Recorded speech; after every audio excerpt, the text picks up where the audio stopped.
Ассаляму алейкум, урметли теленчилер, добрый день, дорогие радиослушатели. В эфире радио Куреш, рубрика «Обзор прессы» и я, Асретли Лейла. Воды в Феодосии осталось на 50 дней, сообщается на сайте zonkremia.com. Объем воды в Феодосийском водохранилище составляет 7,3 миллиона кубических метров. Этого запаса хватит региону на 1,5 месяца.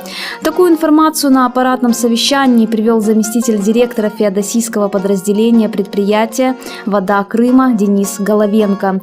Из расчета потребления 50 тысяч кубометров в сутки нам этого запаса хватит примерно на 50 дней. Закачка продолжается, цитирует его Крыминформ. Что за таинственная закачка и чего, оптимист из Водокрыма не уточнял.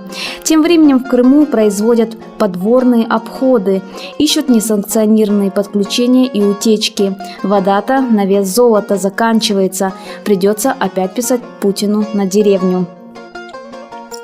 Никакой Бондианы и не пахнет. Фейгин рассказал подробности дела Сущенко, сообщается на сайте «Новое время». Адвокат Марк Фейгин после посещения своего подзащитного украинского журналиста Романа Сущенко подробно рассказал о деталях дела и обстоятельствах его ареста. В интервью Укринформу Фейгин заявил, что арест Сущенко – это была заранее спланированная спецоперация, целью которой был он. Но при этом не уверен, что у ФСБ Кремля существует заинтересованность именно в Романе Сущенко, как в объекте. Многое из того, что взяли и арестовали именно его, выглядит как стечение обстоятельств. Из-за наличия в деле Гостайна я не могу все рассказать, но в целом в 2 словах: в имеющихся материалах нет никакого особого фактажа.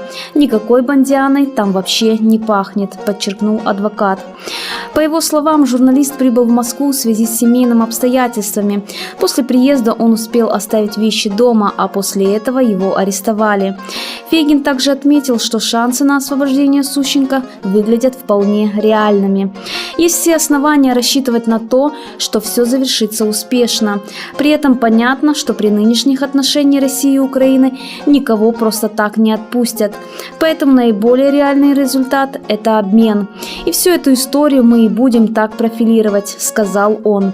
Адвокат также добавил, что сейчас рассматривается вопрос о подаче жалобы в Европейский суд по правам человека в связи с недостаточно обоснованным арестом.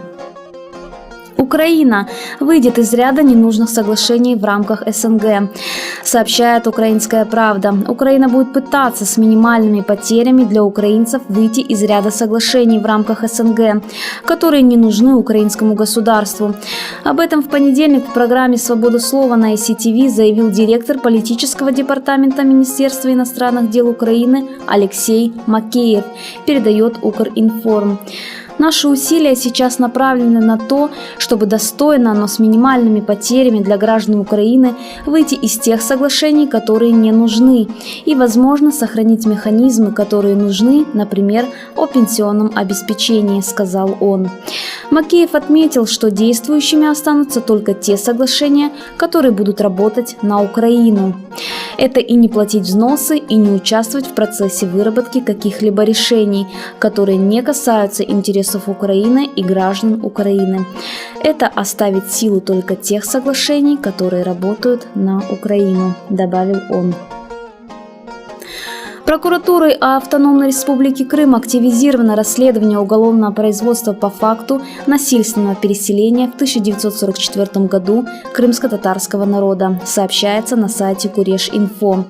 Прокуратурой Автономной Республики Крым активизировано расследование уголовного дела по факту депортации крымских татар в 1944 году. Об этом сообщается на официальном сайте Прокуратуры Автономной Республики Крым. Прокуратурой Автономной Республики Крым активизировано расследование уголовного производства по факту насильственного переселения в 1944 году крымско-татарского народа и представителей других национальных групп с территории Крымской ССР, сказано в нем. В настоящее время составлен реестр из 160 лиц, в отношении которых лично и в отношении членов их семей представителями советской власти были совершены действия по насильственному переселению в 1944 году из Крыма. С целью дальнейшего допроса указанных лиц в качестве потерпевших согласован порядок их приезда на территорию Херсонской области и перечень документов, которые необходимо предоставить указанным лицам во время допросов для подтверждения их участия в депортации. Принимаются меры по привлечению следственных органов Службы безопасности Украины для проведения отдельных следственных действий с целью использования их опыта в расследовании дел данной категории. Кроме того, в рамках данного уголовного производства в 300 научных библиотеках Украины истребуются материалы, документы, публикации, научные статьи по фактам депортации крымских татар в целях дальнейшего назначения научно-демографической экспертизы. Верховная Рада Украины в 2015 году признала депортацию геноцидом крымско-татарского народа и призвала мировое сообщество признать депортацию крымских татар в 1944 году геноцидом крымско-татарского народа. Больше новостей на сайте Куреш.Инфо. Это была рубрика «Обзор прессы» и я, Асрет Лилейла. Данная программа выходит при поддержке Международного фонда Відродження. Оставайтесь с нами.